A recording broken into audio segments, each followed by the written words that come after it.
ভালো নেই গাইস। তো এখানে তো আমার যাওয়ার কথা ছিল। সো হ্যালো এভরিওয়ান, কেমন আছো সবাই? আশা করি ভালো আছো এবং আমিও অনেক ভালো নেই।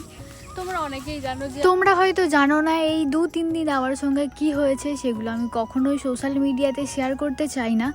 শুধু আমি এইটুকু বলতে চাই যে আমার জিমেলটা অ্যান্ড ইউটিউবটা নেই। মন ভালো করার জন্য আমি চলে গিয়েছিলাম আজকে আমাদের গ্রাম দেখা। প্রথমে ভেবেছিলাম যে ভয়েস ওভার দেবো না, বাট ভিডিওতে এমন এমন জিনিস আছে যেগুলো ভয়েস ওভার দিতে বাধ্য হলাম। যারা আমার গ্রাম দেখতে চেয়েছিলে এই ভিডিওটা মূলত তাদের জন্য। দেখো, প্রথমেই বলি আমাদের গ্রামে কিন্তু বেশি কিছু নেই, কিন্তু যতটুকু আছে ততটুকু আমি দেখানোর চেষ্টা করেছি। অনেক কম জিনিস দেখিয়েছি, কিন্তু বেশি বা বাড়িয়ে কোনো জিনিস দেখাইনি। আর যেদিন আমরা ভিডিও করতে গিয়েছিলাম সেদিন প্রচুর বৃষ্টি পড়ছিল, তোমরা হয়তো আগের ব্লগে দেখেছো। এই বৃষ্টির জন্যই অনেক জায়গাতে যাওয়া হয়নি, কিন্তু সেইগুলো ছিল আমার খুবই পছন্দের জায়গা। আমার বৃষ্টিতে কোনো ভয় ছিল না, কিন্তু ভয় ছিল সাপে। সাপ আমার খুবই ভয় লাগে, বিশেষ করে এই বর্ষাকালে। ভেবেছিলাম এই ভিডিওটা পোস্ট করব না, বাট এটার জন্য আমার খুবই খাটতে হয়েছে এবং খুবই কষ্ট হয়েছে। আর যে জায়গাগুলো দেখানো বাকি আছে সেই জায়গাগুলো আমি পরের কোনো ব্লগে তোমাদের সঙ্গে শেয়ার করব। আমি যে জায়গায় এখন দাঁড়িয়ে আছি সেই জায়গায় তোমরা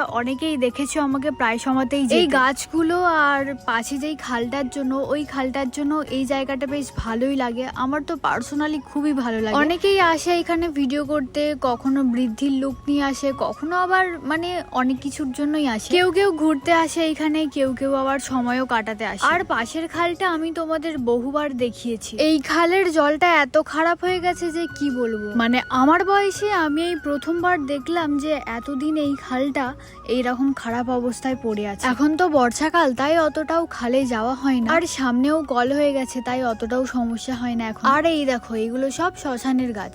যদি আমার কোনোদিনও কিছু হয়ে যায় এইখানে, তাহলে আমি কিন্তু এইখান থেকেও একটা গাছ ভাগে পাবো। ভিডিওতে দেখতে পাচ্ছ শুধু কাদাই আর কাদা, কিন্তু এইখান থেকে যে কিভাবে আমরা গেছি সেটা আমরাই জানি আর ভগবানই জানে। স্লিপ খেয়ে খেয়ে গেছি, হড়কে হড়কে গেছি, বাট তবুও শেষ পর্যন্ত গেছি। সেদিন এই মাঠে কেউ ছিল না, বাট প্রচন্ড জল হয়ে গিয়েছিল আর আমার খুবই ভয় লাগছিল, তাই আমি বেশিক্ষণ দাঁড়াইনি। তোমরা হয়তো চারিদিকটা দেখলে বুঝতেই পারবে যে কতটা পরিমাণে জল জমে গেছে। যেই ক্যামেরাম্যানকে আমি নিয়ে গিয়েছিলাম সেই ক্যামেরাম্যান শুধু নিজের মুখ দেখাতেই ব্যস্ত। এইবারে আমারও একটু একটু মনে হয় যে আমারও সত্যি সত্যির একটা ক্যামেরাম্যান চাই। এত জল দেখতেই পাচ্ছ চারিদিকে কতটা জল, আর পা পুরো পুঁতে যাচ্ছে কাদায়। তাই ভাবলাম যে বাড়ি ফিরে যাই, আবার একদিন এটা যদি ভালো ভিউজ পড়ে তাহলে আবার একদিন তোমাদেরকে শেয়ার করব। মাঠ থেকে চলে আসার পথে দেখছিলাম যে এইখানে কোনো নৌকা আছে নাকি। নৌকা থাকলে কয়েকটা ছবি তুলবো এবং ভিডিও করে এবারে বাড়ি চলে যাব, কিন্তু তখন নৌকা দাঁড় করানো ছিল না, মাঝে মাঝেই থাকে। আজকে আমার কপালটাই খারাপ, মানে আমি যেইখানেই গেছি সেইখানেই শুধু আমার সঙ্গে খারাপ হচ্ছে। সকাল থেকেও আমার সঙ্গে ভালো হয়নি আর এখনও আমার সঙ্গে ভালো হয়নি। যাই হোক, আমি বাড়ি চলে এলাম। বাড়ি এসে দেখি আমার প্যান্টে পুরো চোর কাটা আটকে আছে। আচ্ছা, তোমাদের ওইখানে এইগুলোকে কি বলে অবশ্যই কিন্তু কমেন্টে জানাবে।